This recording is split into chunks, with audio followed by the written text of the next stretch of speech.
An absolutely wild and crazy game on a Tuesday night with La Tech taking on Western Kentucky. We're recapping that and also why the Saints shouldn't draft a QB in 2026. We're talking about that and so much more today on the Louisiana Lunch Hour podcast.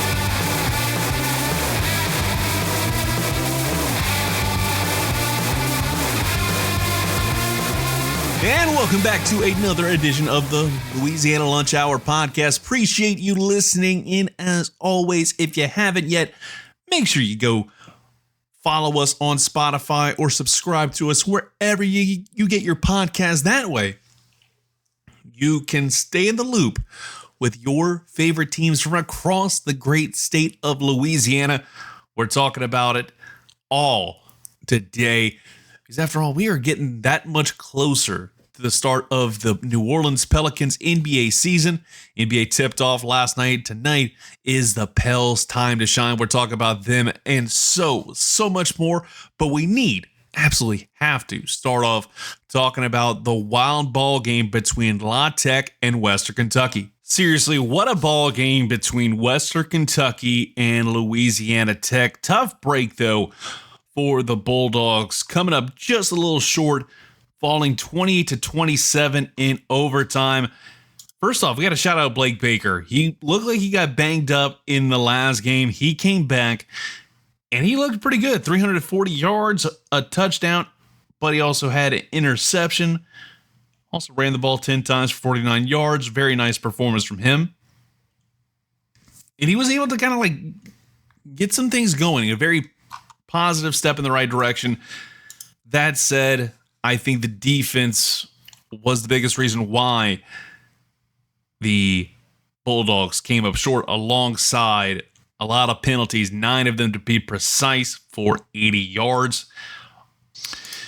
It's just wild how La Tech almost had 450 yards of offense, but still could not get it done in overtime. It was tied 20-20 late in the fourth quarter. Couple missed field goals led to it going to an overtime frame. And La Tech got the ball first. They wound up scoring. And then they were able to make it 27-20 after the field goal attempt was good. That said, West Kentucky said, all right, screw this. We're going to go ahead and take this to the house and go for 2 after a nice little 4-yard run from Hart. Hutchinson threw one in there. Pass attempt was successful, so 2-point conversion, and West Kentucky improves to 6-2, while La Tech sits at 4-3, losing their second straight ball game. It's still just kind of wild to see that, because again, this was more of a game of field goals. You had quite a few of them. Not a whole lot of touchdowns on the board. And at the end of the day, sometimes it's all that matters is being able to get it done one way or another. And getting a lot of field goals was absolutely crucial. And this was a game where, for a minute, West Kentucky looked like they were cooking them. They were up 20-7 going into the locker room at halftime. La Tech, credit where credit is due.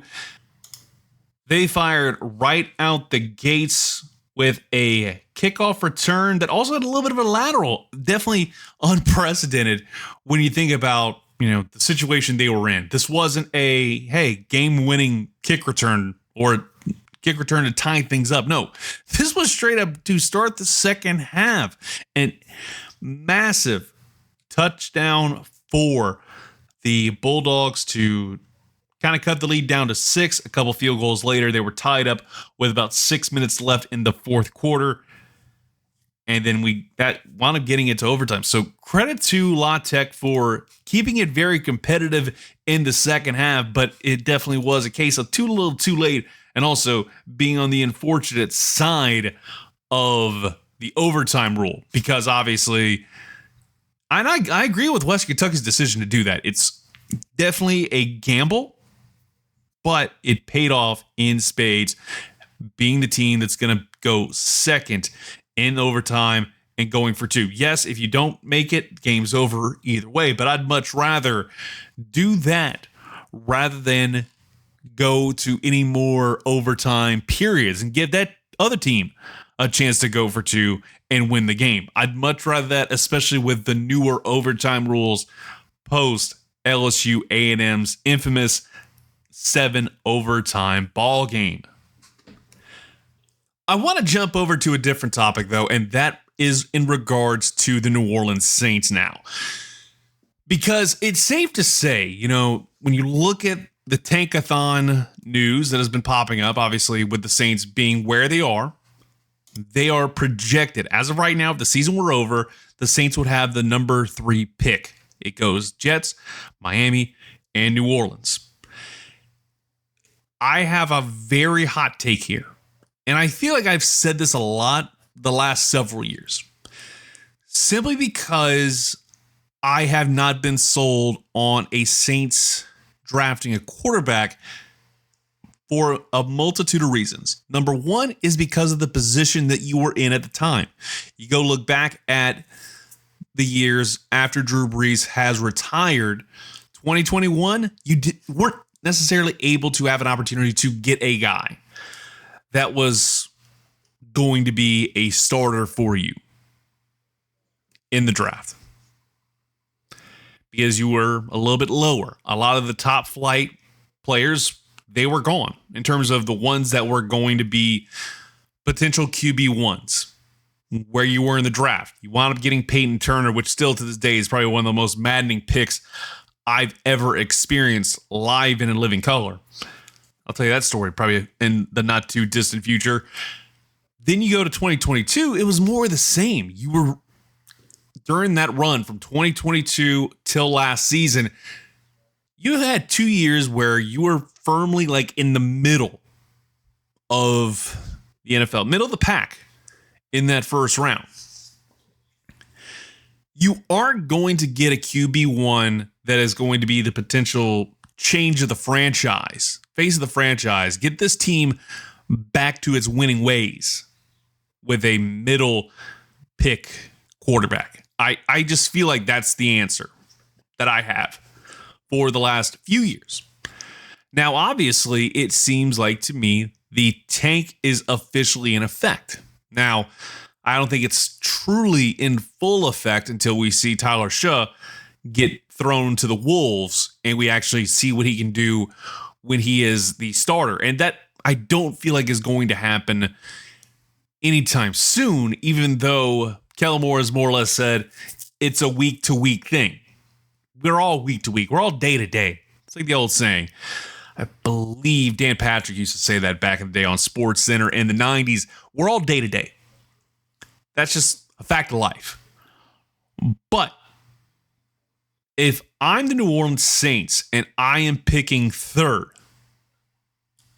I am passing on a quarterback.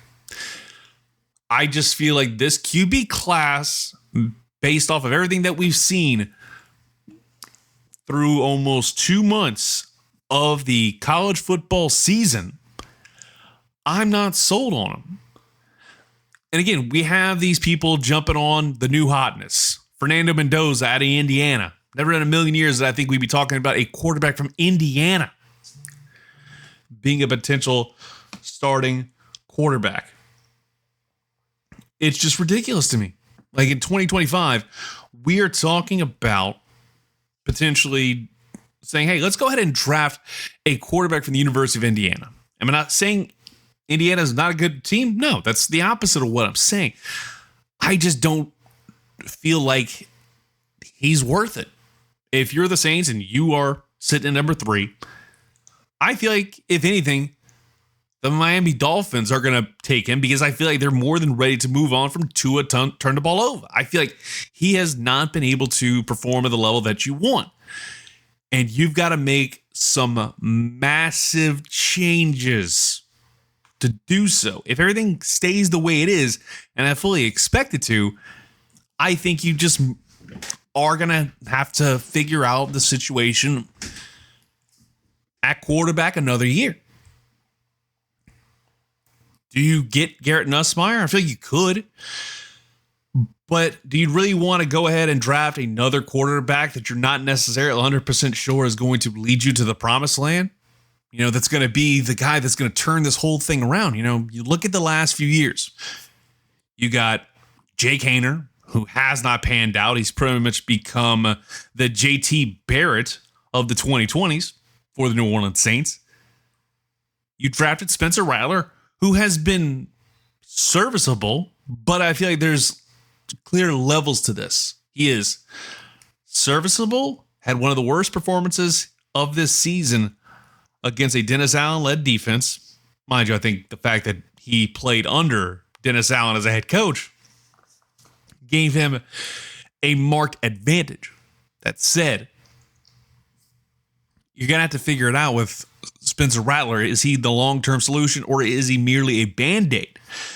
And I think the same can be said for the guy that you drafted this past season with a second-round pick in Tyler Shough.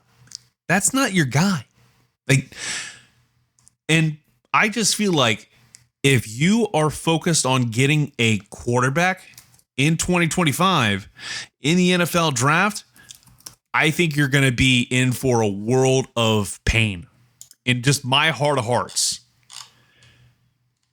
Just right here, right now, I'm not necessarily sold on trying again with another quarterback. Walter Football has the Saints selecting Lenoir Sellers. He hasn't updated it based off the current Tankathon stuff. He has the Saints selecting 5th overall Lenoir Sellers. And he's saying he's a generational quarterback. I'm not necessarily sold on that. I think Kellen Moore would love to have him. But I'm just not 100% certain that is going to solve all the issues that you have. I think the biggest issues you have are offensive line continues to be an issue. I understand people hate the fact that I'm bringing this up. But Eric McCoy's hurt. Cesar Ruiz has been banged up. Trevor Penning hasn't been able to get up to speed. Then, I think you've also got to address edge rusher. Cam Jordan's not getting any younger. Chase Young can't hardly get on the field. You got those issues to shore up. If anything, if I were running the New Orleans Saints, and I understand that I'm sure people would hate hearing this, but I firmly believe that they should that I would trade down if I were Mickey Loomis. I know that it goes against every credo that he lives by, but I think trading down, getting some more picks, not only in 2026, but 2027, you have to build some capital to move forward. You aren't going to get this thing back on track until 2027, no matter what. I'd much rather see how this thing pans out. I'm not necessarily sold on Lenoir Sellers. I think Kellen Moore would love to have a guy like that, have a good dual threat QB. Again, just not necessarily sold on the guy. That is my biggest gripe with the black and gold, is I'm not necessarily sold on the guys that everybody's more or less bouncing on. I'll never understand that from my perspective. I will never understand the internalization of how Saints fans believe that the quarterback position is the one and only thing that they're going to focus on. They're going to harp in on. I understand the quarterback is the biggest reason why you win and lose ball games, but I'm not a firm believer in this QB class. And trust me, I've had some wild takes on who the Saints should pick in the past if they drafted a quarterback back when Drew Brees was still running things, back whenever you weren't sure how much longer he had left, and more importantly, how much longer Sean Payton had left.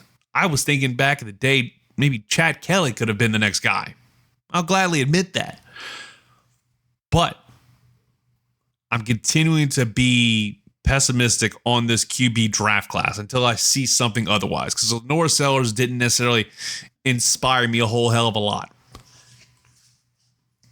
If anything, I'd probably just trade down and get some more dogs, get some more wide receivers, get some weapons. So, Spencer Rattler, see what he can work with when he actually has consistent help on offense. Because I think if he has that, I think this team looks a lot better. That's just how I feel. I could be completely wrong, but that's the way I think this team is going to look. And it's not necessary because people think, oh, hey, draft a quarterback, draft this big name, and that's going to fix everything. No, it will not. You've still got umpteen different issues, throwing in the fact that you have been and continue to be in literal cap hell. Now we'll flip it on over to the New Orleans Pelicans to wrap up the podcast. They are officially starting off the season against the Memphis Grizzlies.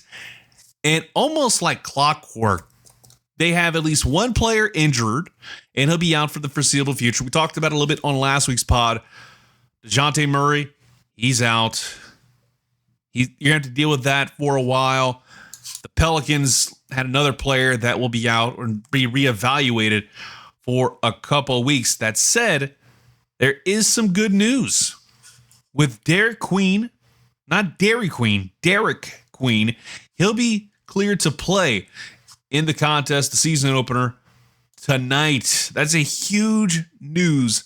That's a huge move for the Pelicans to have him back, recovering from a wrist injury, limited in preseason, had surgery back on July 18th. So now it looks like he is going to be full go, the 13th pick back in action. That is just very refreshing to see for a Pelicans team that for a hot minute has been dealing with nothing but bad news for injuries. And hopefully they can kind of get things back in order for the start of the 2025-2026 season. Also, Looney, he's out for a few games. More like Kevon Looney, he'll be out for a hot minute. And he'll be kind of evaluated in 2 to 3 weeks' time. So you're going to have to deal with that. And when I look at this Pelicans team, they're playing in a very competitive Western Division. It's always been, a very tough division, especially since LeBron James moved to the West and a lot of other high caliber players have moved over to the Western Conference. It's going to be a challenge, no doubt.